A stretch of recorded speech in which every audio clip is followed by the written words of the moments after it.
La noche de hoy vamos a conversar con el presidente de la Fundación Transparencia Total por la Democracia. La persona que preside esta institución es amiga nuestra, amiga de este programa, ha estado en varias oportunidades abordando diferentes temas del quehacer jurídico del país y sobre todo vinculado a su área predilecta, que es el área del derecho penal. Pero en esta ocasión, el doctor Bunel Ramírez, a quien le damos las buenas noches. Muy buenas noches, aquí como siempre a su orden.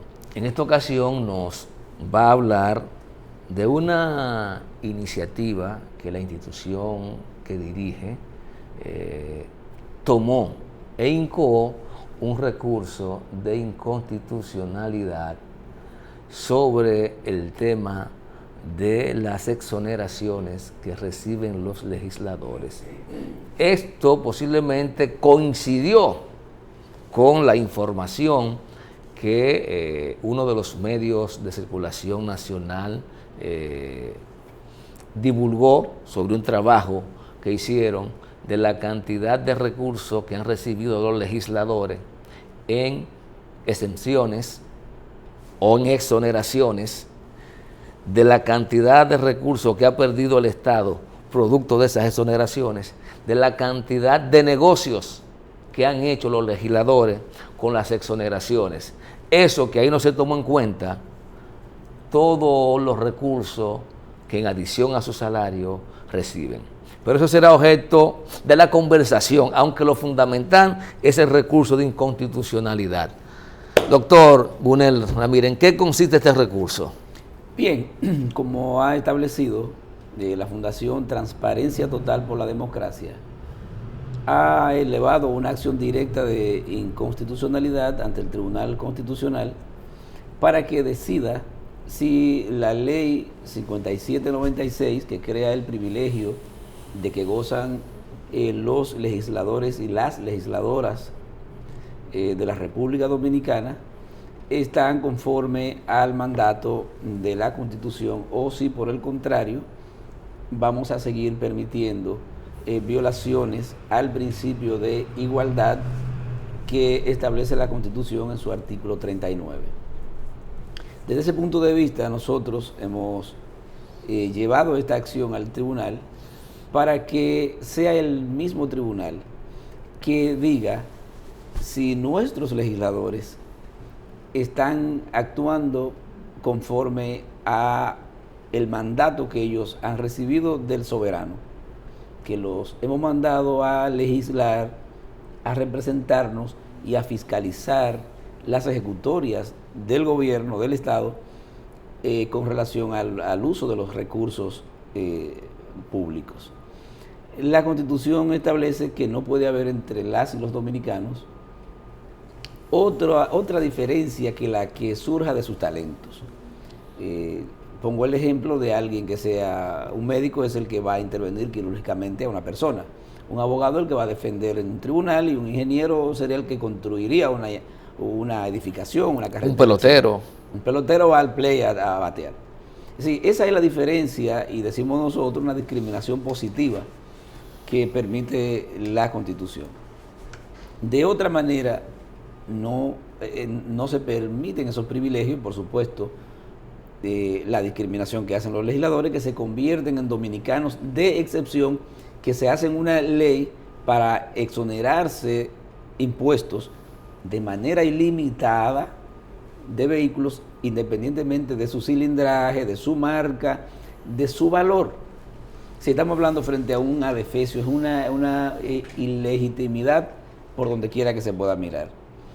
¿Qué resulta? Que el Estado tiene la responsabilidad de hacer que la igualdad sea efectiva, que sea real, lo dice el propio artículo 39 de la Constitución.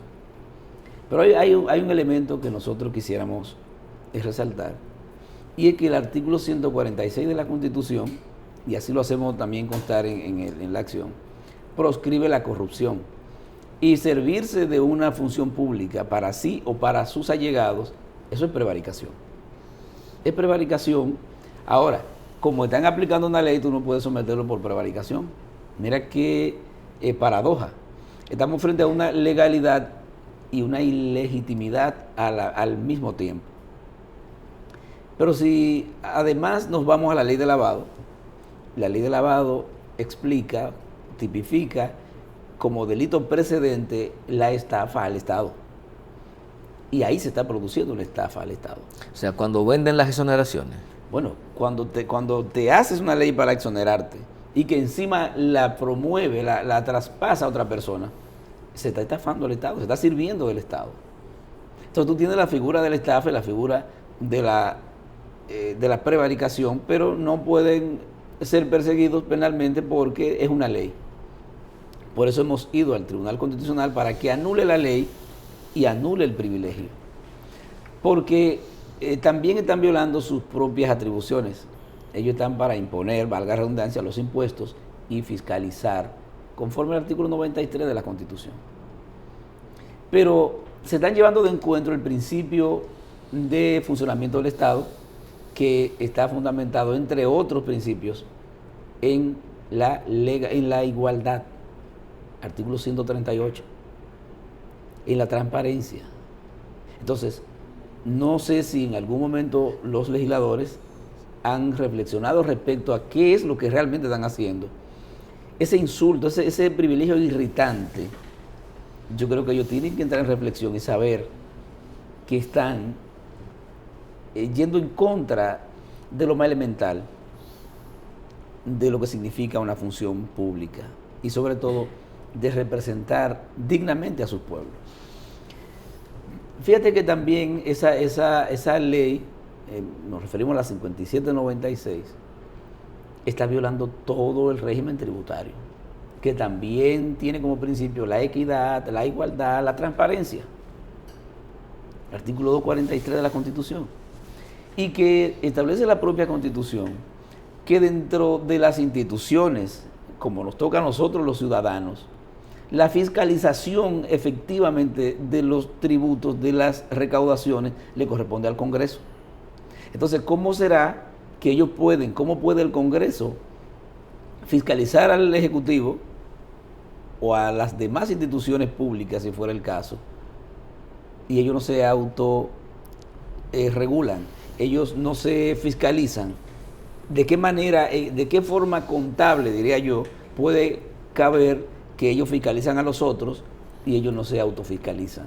Es una situación que es un contrasentido, que hay que acabar con eso. Y las exenciones y las exoneraciones que están en la Constitución son específicamente para empresas, para inversiones que traigan desarrollo, que traigan empleo, que traigan, vamos a decir, un empleo básicamente, desarrollo a comunidades, como hay la ley de desarrollo fronterizo, ese tipo de situaciones. Los legisladores no están dentro de las excepciones que hace la Constitución para ser beneficiarios de exenciones o de exoneraciones.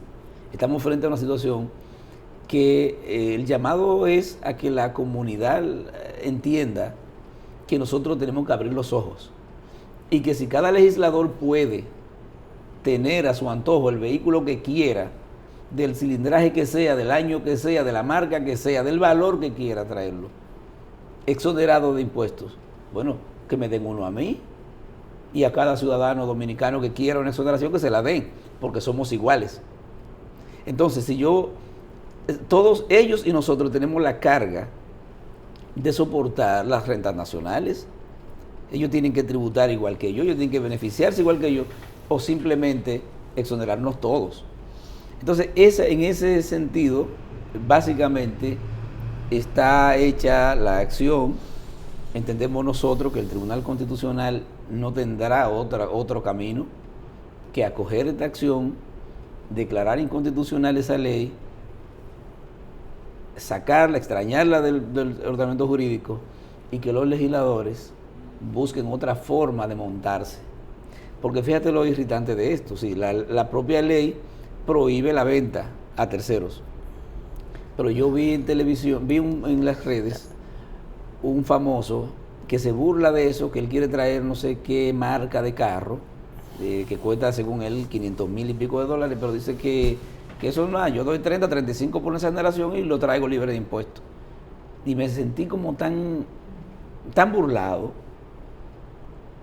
que uno ciertamente se irrita. Sí, fíjate que también están convirtiendo a una clase, a unas personas del medio, incluso del bajo mundo. Aquí hubo un caso famoso de un narcotraficante que terminó extraditado, que el vehículo que se trasladaba a ese momento era de un senador del momento. Sí, en la exoneración. Entonces, ¿cómo es posible que esto se puede seguir tolerando? Yo creo que le llegará al final. O sea, estás hablando que hablaste de varias cosas vinculadas al tema de las exoneraciones. Yo observo dos fundamentales, aparte de el criterio que tiene de que esto vulnera el artículo 39 de la Constitución y que, por otro lado, la ley prohíbe ceder a terceros de manera onerosa o gratuita la exención o la facilidad que le da al Estado. Ese sería uno o el segundo pecado mayor que tiene este accionar por parte de los legisladores. Claro que sí. Sí, el primero es servirse de una ley para ellos. O sea, hacer una ley a su imagen y semejanza. Es el primer pecado. Y el segundo es beneficiar a otras personas. Porque fíjate que esa gente, los legisladores cobran entre 20 y 30 mil dólares por una exoneración que se la venden a una persona que viene al país con un vehículo de 350, de 400 mil dólares, de lo que él quiera, que debe pagar aquí prácticamente el 50, casi el 50% del valor en impuestos, y todo eso está exonerado. Fíjate que el estudio a que te referiste al principio de un periódico de circulación nacional que hizo los cálculos, estamos hablando en los últimos 10 años de 2.600 millones de pesos dejado de percibir por el Estado, y cuando el Estado lo deja percibir se lo están ganando otras personas, pero si ellos los venden al precio pírrico de 20,000, 30,000 dólares, ni siquiera ellos están en principio beneficiando, le están cediendo el beneficio a otras personas que no son mejores dominicanos que yo, ni mejor dominicanos que tú. Es inmerecido, es inconstitucional. Por tanto, yo entiendo que los legisladores deben renunciar a eso masivamente y derogar la ley. Porque yo entiendo que debe darle un poco de vergüenza. La población se ha volcado, se ha vuelto en contra del privilegio, y cada día más se está dando señales de que el pueblo no quiere eso.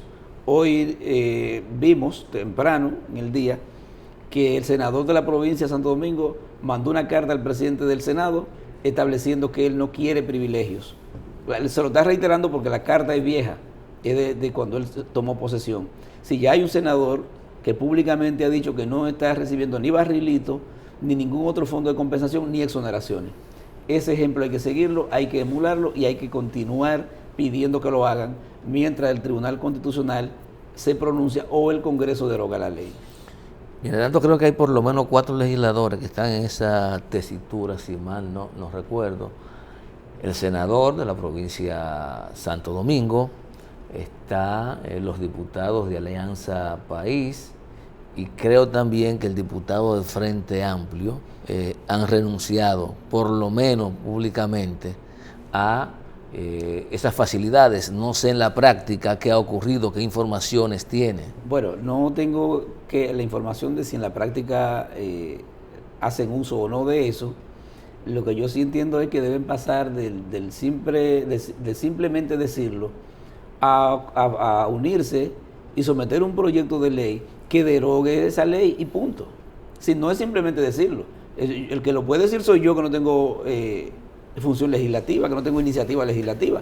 Pero un legislador no le luce salir a decir que no está de acuerdo. Que someta un proyecto de ley y que lo motive y que busque apoyo social si quiere y que logre la derogación de la ley. Entonces no es decirlo por decirlo, es pasar a la práctica. Entonces yo entiendo que para mí, salvo lo que establece el senador, que lo hizo públicamente, lo demás o los demás están en una pose para congraciarse con algún sector, que pasen de la palabra a los hechos. Incluso el senador también debe hacerlo, porque también se puede ser cómplice por omisión. Si yo no lo recibo, pero me conformo con que los otros lo hagan. No, senador, usted es mi amigo, usted lo sabe. Someta un proyecto de ley para que eso sea derogado. No se conforme con usted renunciar, porque se está acomodando entonces y no se está buscando problema con los otros. Búsquese un problema, pero somete el proyecto de ley. Vamos arriba. Pero dijo un senador que lamentablemente está en duelo porque murió un hijo de Lamentamos COVID, mucho eso. que se lo den a él. Bueno, Que el que renuncie, que se lo dé a él. El tema es que nosotros tenemos ese tipo de senadores. Y la verdad es que es una pena que nosotros tengamos ese tipo de representación. ¿Qué es legislar? Señores, ellos dicen que son el primer poder del Estado. Tú le preguntas a cualquier legislador, no, nosotros somos el primer poder del Estado. Un primer poder del Estado que viola la Constitución. Un primer poder del Estado que si coge hombre por hombre, mujer por mujer, nadie somete un proyecto de desarrollo ni nada por el estilo, sino que se conforman con la placa oficial. Porque es otra cosa, que aquí hay legisladores que su único interés es el que tienen una placa oficial para que no lo paren en los retenes. Y el fuero. Bueno, por eso hablo de la placa oficial, porque detrás de la placa oficial vienen muchas cosas y se facilitan muchas cosas. Y también aquí hay un asunto, mi querido hermano.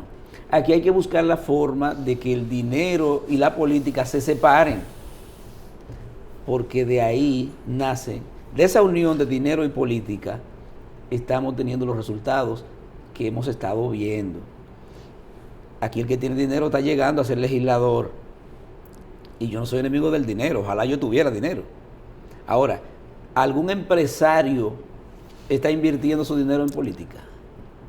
Hay que ver qué tipo de gente está invirtiendo en política para tener entonces los privilegios que le da un cargo de legislador. Un pasaporte azul, ¿verdad? Seguro internacional.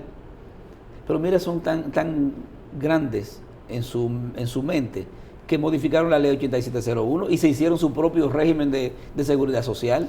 ¿La modificaron o siempre estuvieron excluidos? ¿Ellos nunca se incluyeron? No, modificaron la ley. Sí, la ley 8701, y lo haremos en otro programa. Ellos se quedaron fuera. No, ellos en la ley, ellos se excluyeron de la ley 8701. Sí. Hicieron su propio régimen. No, justamente, ellos crean su régimen, o su régimen creo que es anterior. Es anterior. Lo que ellos hicieron fue no incluirse, se quedaron como estaban. No, te discuto eso. La ley lo incluyó porque era universal. Sí, entonces, pero con excepciones. Hubo un artículo que ahora, como no estaba preparado para hablar de eso, ya modificaron la ley y siguieron. Ahora, ellos pueden tener el régimen que quieran. Ahora, la participación estatal tiene que ser igual. Entonces, no pueden hacer uso de una parte de los recursos del Estado para ellos hacerse una seguridad social diferenciada a la del común de los demás. Entonces, esos privilegios, ese y cualquier otro, hay que ir sobre eso. Y no es que seamos enemigos de ningún legislador. Aportaste un elemento, y ahora recuerdo una intervención pública del presidente de la Cámara de Diputados, Pacheco, a propósito de el tema de las exenciones. Y él se manifestaba favorable a que hay que revisarla, pero que también hay que revisarlo todo. Y ahora que tú planteas el tema de el sistema particular de jubilaciones y pensiones que tiene la Cámara Legislativa, pues de la misma forma hay otras instituciones públicas, autónomas y no autónomas, que tienen su propio plan y no están en la ley. ¿Cómo vemos eso? No, que hay que llegar a un momento que se le dé cumplimiento a la Constitución. Somos iguales. Y la Constitución habla de la salud universal, igual. Es decir, no es verdad que puede cada pedazo de país tener una forma diferente de su plan de retiro y seguridad social. Eso no puede ser. Cuando tú tienes aquí casi el 60% o más, en eso no seré tan preciso, de trabajadores informales que no tienen acceso a ninguna seguridad. Entonces tú no has terminado de llevar a toda la población al régimen de seguridad social y ya tú tienes islas de seguridad social según convenga a la institución a la que trabaje. Estamos con una tarea muy seria pendiente. Con la venia del doctor Bunel Ramírez, presidente de la Fundación Transparencia Total por la Democracia, vamos a una pausa y en breve continuamos con esta interesante conversación.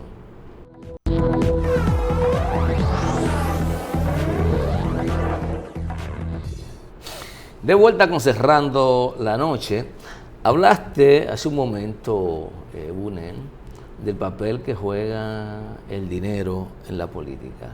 Sin embargo, hay otra función, hay otras actividades que hacen los legisladores que no son parte de las funciones que constitucionalmente le corresponde. Manejar unos famosos recursos que le asignan a la Cámara Legislativa, unos famosos planes sociales. Esa parte, ¿cómo valora ese tipo de actividades en que incurren nuestros legisladores? Mira, hay un tema de la práctica y otra cosa es la costumbre y lo que es la ley. Los legisladores dominicanos han querido, sobre todo en tiempo de campaña, en año preelectoral y electoral, ser los salvadores, redentores de sus pueblos. Y siempre tienen una actividad, porque no hay cosa más dadivosa que un legislador dominicano, con fondos del erario. ¿Qué resulta? Que, como estoy señalando, en los 3 primeros años ellos no hacen nada, absolutamente nada, y la mayoría no va ni siquiera a su pueblo, pues se mudan aquí a la capital. Se van de su pueblo, los que son más cercanos quizá vayan a San Cristóbal, Baní, etcétera. De ahí para abajo todo el mundo vive en la capital. Entonces, ¿para qué usan esos recursos? O para decir que fulano es el bueno. Porque si ellos le dieran a la gente una fundita y le dijeran, mira, eso es con el dinero de la mata de Farfán, o de Elías Piña, donde fuere, que le dieran el crédito al pueblo de donde emana el dinero. No, eso es que lo tienen en su casa, lo tienen en un almacén y viven dando caje muerto y demás con el dinero del pueblo, pero lo hacen a título personal. Entonces, primero, eso es ilegal porque ellos no tienen que estar dando nada. Porque los planes sociales del gobierno sí son los que tienen que asistir a los necesitados. Entonces, ellos quieren hacer una duplicidad de funciones del Estado. El Estado tiene un plan social que lo maneja la Presidencia de la República, que es universal, llega a toda parte, entiendo yo. Entonces, ¿qué busca un legislador queriendo suplantar al Estado? Ellos pudieran ser muy buenos canalizadores frente al Estado, frente al plan social de la Presidencia, por ejemplo, de necesidades de sus comunidades. No pretender ellos sacar una ventaja política y no llegar adecuadamente en cantidad de personas a beneficiar a sus comunidades, porque ellos le dan selectivamente a unos cuantos, sobre todo si son activistas de ellos, y entonces pierden la oportunidad de luchar por su comunidad en conjunto ante el Ejecutivo. Entonces yo creo que eso hay que quitarlo. Y estamos detrás de la base legal, la base, si hay una resolución, si hay un reglamento, lo que fuere que contenga eso, también hay que atacarlo. Porque es que no podemos ver, porque es una forma de corrupción. Es una forma de corrupción. Entonces, aquí, si quitarle todo eso va a traer como resultado que nadie quiera ser diputado, mire, mejor que vayan a los cargos legislativos la gente que tiene vocación de servicio, la gente que tiene vocación política, porque aquí hemos cambiado el discurso por los recursos. Y eso es delicado, y lo estamos diciendo como fundación, lo decíamos antes a título personal, y el llamado es a la clase política, que el dinero no sustituya la vocación de servicio, porque vamos a fracasar. Bueno, yo he sido partidario de que hay que quitarle plusvalía a la actividad política en la República Dominicana, porque es demasiado cara y eso posibilita que no los mejores tengan la posibilidad, los que más trabajan cotidianamente con sus comunidades, tengan la posibilidad de acceder a los puestos públicos, ya sea puestos selectivos o designaciones que hagan las autoridades. Entonces, ¿cómo lograr esto? Hay dos posiciones. Una que entiende que el Estado no debe darle un centavo a los partidos políticos para hacer sus actividades y campañas. Otros que entendemos como yo que por el contrario, los únicos recursos que deben manejar los partidos para su proceso de formación, para su campaña electoral, son los recursos públicos. Y el que no pueda hacer una campaña con los recursos que le dé el Estado, pues que no la haga, porque al final ¿sabe qué va a ocurrir? Lo que está ocurriendo ahora, que responden no al elector, sino a que le financia la campaña. Mira, yo entiendo y lo estamos planteando y lo vamos a seguir incentivando. Hay que sacar el dinero de la política. Porque yo te pregunto, una gente en un pueblo pequeño, un candidato, ¿para qué necesita dinero? Ahora, yo sí te digo que el día de las elecciones y poco antes, comprar cada voto a 500 pesos y a 1,000 pesos dependiendo el bolsillo, el tamaño del bolsillo, eso no lo aguanta nadie y no puede ser. Aquí se ha pervertido tanto que el elector, tú vas a un centro de votación un día y encuentras gente sentado al frente que no votan si no le pagan. Bueno, eso es parte del sistema clientelar. Parte del sistema clientelar. Entonces yo entiendo que la Junta Central Electoral tiene una brillantísima oportunidad, que tiene iniciativa legislativa en materia electoral, sí, de someter un proyecto serio de que solamente estén en la campaña los recursos del Estado y que los comunitarios y los políticos de base no queden relegados. Aquí en los últimos 25 años se han matado generaciones de gente buena porque no tienen dinero. Esa es la realidad. Cuando habla de matar es que la han excluido acá a base de dinero de los procesos electorales, de la posibilidad de acceder a un puesto público. Bueno, tú tienes, por ejemplo, un Senado de la República que tuvo prácticamente sin variación casi todos los años del PLD. Casi sin variación. Repitiendo 2 y 3 y 4 periodos, personas que tú de verdad lo sueltas al pueblo y no consiguen un voto. No lo conocen. Y no lo conocen. Si tú puedes tener, por ejemplo, Reinaldo Párez Pérez, ponte un nombre, creo que 4 periodos, y una sola vez, un solo año no fue presidente del Senado. Entonces, y hasta donde se sabe es un hombre impopular, pero tenía el poder de su partido en el gobierno, la rigidez, verticalidad de mandar a votar por él o que salga, o que entre el mar, y se clavó 4 periodos ahí. ¿Cuántos de su partido en 4 periodos pudieron ser senadores? Varios. Y te digo eso, en ese Senado, donde él comenzó, casi todos tuvieron esa suerte. Ahora, manejando el barrilito también, que será para los chicles, pero 1 millón mensual por 4 años versus un candidato de otro partido de oposición que no tenga dinero. 4 años es el primer año. 4 años. Todo lo que bueno, te estoy diciendo 4 años. Entonces, 4 por 4, 16. El primer periodo. Exactamente. Entonces yo entiendo que todos esos privilegios, ese otro, sí, eso no puede ser. Y tienen que renunciar a ello, y si no la población se lo tiene que exigir de buena manera, pero hay que exigir que eso simplemente se puede erradicar y que vayamos, que vayan los que aspiran al cargo de elección popular en igualdad de condiciones. Y que la Junta fiscalice cuando vea que alguien está pasándose de contento con los recursos, que le llame la atención. Y eso hay que fiscalizarlo. Entonces, creo que tenemos mucho trabajo pendiente y hay que hacerlo ahora para que se puedan consolidar esas medidas para las elecciones del 24. Es decir, ya en este año que viene y el 23 hay que tener decisiones respecto a esas cosas. Y no es muy ambicioso pensar que de aquí al 24 tengamos decisiones sobre un tema tan delicado, del cual, lógicamente, los actores políticos se han beneficiado, cambiar esa mentalidad. Bueno, ¿tú crees que pudiera lograrse? Yo soy ingenuo.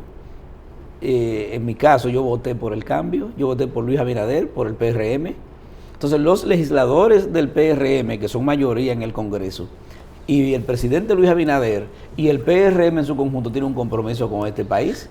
Entonces yo tengo fe en que eso tiene que pasar porque ellos nos vendieron a nosotros la idea del cambio y eso tiene que ser parte del cambio. Hermano, para muestra basta un bastón. Dos cosas te voy a mencionar. No hubo partido opositor que hablara más de los altos salarios que el PRM. No he visto que se ha vuelto a tocar el tema jamás.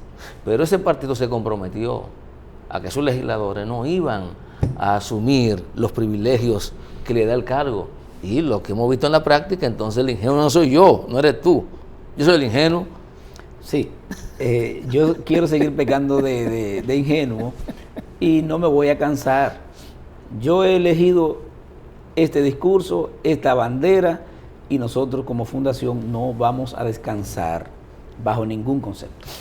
Bien, vamos a agradecer al doctor Bunel Ramírez, quien es presidente de la Fundación Transparencia Total de la Democracia, Trato, por haber venido hoy a socializar tanto su acción directa de inconstitucionalidad en contra de la ley que establece las exoneraciones a los legisladores, como los demás temas que pudimos abordar en este corto tiempo. Como siempre, las puertas de Cerrando la Noche están abiertas. Muchas gracias.